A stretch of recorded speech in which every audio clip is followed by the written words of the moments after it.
In 1781, astronomers mapped the orbit of our solar system's seventh planet, Uranus. But when they ran the math based on Newton's laws of gravity, they hit a wall. Uranus was inexplicably drifting off its predicted path, wobbling as if something massive in the dark was tugging at it. The prevailing scientific consensus was simple. Newton's math couldn't be wrong, so there had to be an unseen, massive entity hiding further out in the darkness. They dubbed this invisible gravitational powerhouse Planet X. The hunt for this missing giant became an obsession. Wealthy American astronomer Percival Lowell poured his resources into the search, building a dedicated observatory in the Arizona desert with the singular goal of capturing Planet X. After Lowell passed away, the grueling task fell to a 23-year-old farm boy named Clyde Tombaugh. Tombaugh spent his nights photographing specific sections of the sky, then used a machine called a blink comparator to rapidly flip back and forth between images taken days apart, hunting for a single dot of light that moved against the fixed backdrop of stars. On February 18, 1930, he found it. The dot was confirmed. A name was chosen by an 11-year-old girl, and the world celebrated the discovery. Humanity believed they finally captured the massive gravitational behemoth that was dragging Uranus through the void. But the victory lap was premature. As telescope technology improved throughout the 20th century, astronomers realized the planet wasn't quite the titan they had envisioned. In fact, every time they measured Pluto, its estimated size seemed to shrink. The true reckoning came in 1978 with the discovery of Pluto's moon, Charon. In physics, if you know the exact orbit and speed of a moon, you can calculate the absolute mass of its host planet. This scale comparison shows the shocking result. Pluto wasn't a gas giant, or even the size of Mars. Its total mass was a measly 0.2% of Earth's. Therefore, a planet this impossibly light is physically incapable of pulling a giant like Uranus. This created a new mystery. If Pluto was innocent, what invisible force had been pulling Uranus off its orbital path for the last 100 years? The answer arrived in 1989, courtesy of the first human-made probe to fly past Neptune, Voyager 2. As Voyager 2 slingshotted past the eighth planet, measuring the subtle shifts in its own speed, it sent back data that exposed a century-old mistake.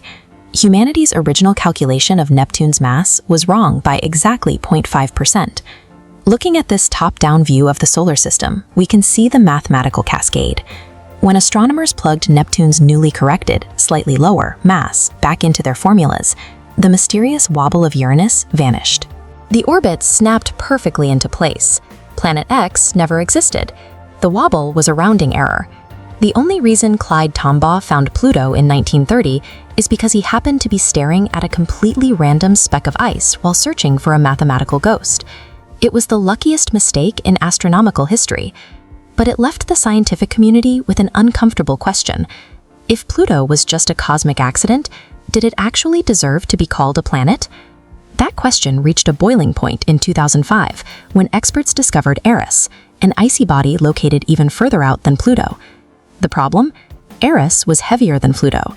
If Pluto was the 9th planet, Eris had to be the 10th, and dozens of similar bodies would soon flood the textbooks. To prevent this, the International Astronomical Union, the governing body of space science, convened in 2006 to officially define what a planet actually is. As this checklist shows, they established 3 core criteria. Pluto easily passed the first 2.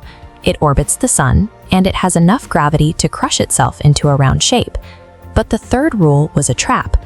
A planet must be the gravitationally dominant body in its orbit, meaning it has either absorbed or pushed away the debris in its path. And Pluto lives right in the middle of the Kuiper Belt, a massive ring of millions of icy rocks and comets. Because Pluto's mass is so tiny, its gravity is far too weak to sweep those millions of comets out of its neighborhood. It failed the final test and was officially demoted to a dwarf planet. After 76 years of planetary status, the accidental world had been written out of the main solar system family, seemingly destined to fade into scientific irrelevance. But the very same year Pluto was demoted, NASA launched a mission that would completely redeem it. A piano-sized probe named New Horizons. Strapped to an incredibly powerful Atlas V rocket, New Horizons was shot into space with shocking velocity. It crossed the moon's orbit in just 9 hours, a trip that took the Apollo missions 3 full days. It needed that speed. The journey covered 3 billion kilometers and took 9 years, requiring a massive gravity assist from Jupiter just to ensure it reached the dwarf planet by 2015. Even as it approached, expectations were incredibly low. Given how far it was from the sun, astronomers assumed they would find a boring, heavily cratered, frozen rock dead in space. But as the first high-definition pixels finally beamed back to Earth, scientists stared at their monitors in absolute disbelief. The surprises started before they even hit the surface. Approach data revealed a deeply weird binary system. Pluto and its moon Charon are completely tidally locked, permanently facing exactly the same side toward each other as they spin. Then came the color. Far from a dull gray rock, Pluto is vibrantly painted in hues of blue, white, orange, and deep red. The red comes from organic compounds called tholins, created when UV light reacts with methane in the planet's thin atmosphere and falls to the ground like crimson snow. Even Charon defied expectations, displaying a violently fractured, cratered terrain that proved it was an active world in its own right. But the crown jewel was Sputnik Planitia, a massive, perfectly heart-shaped glacier of nitrogen ice. It's completely devoid of impact craters. The nitrogen ice here is constantly churning, heated by the planet's warm core, melting and refreezing to keep the heart's surface looking brand new. This cross-section illustrates an even wilder discovery: cryovolcanoes. Instead of molten rock, Pluto has massive volcanoes that erupt a freezing, flowing slush of water and ammonia.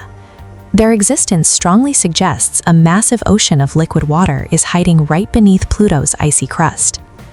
Our bureaucratic labels utterly failed to capture the reality of what was out there. The biggest mathematical mistake in the history of astronomy didn't lead us to a dead rock. It led us to an ocean world. It led us to the vibrant, dynamic king of the Kuiper Belt. Pluto never fit the rules we tried to force on it, but its story proves that science is a self-correcting journey. Sometimes looking in the exact wrong place is exactly what you need to do to find something beautiful.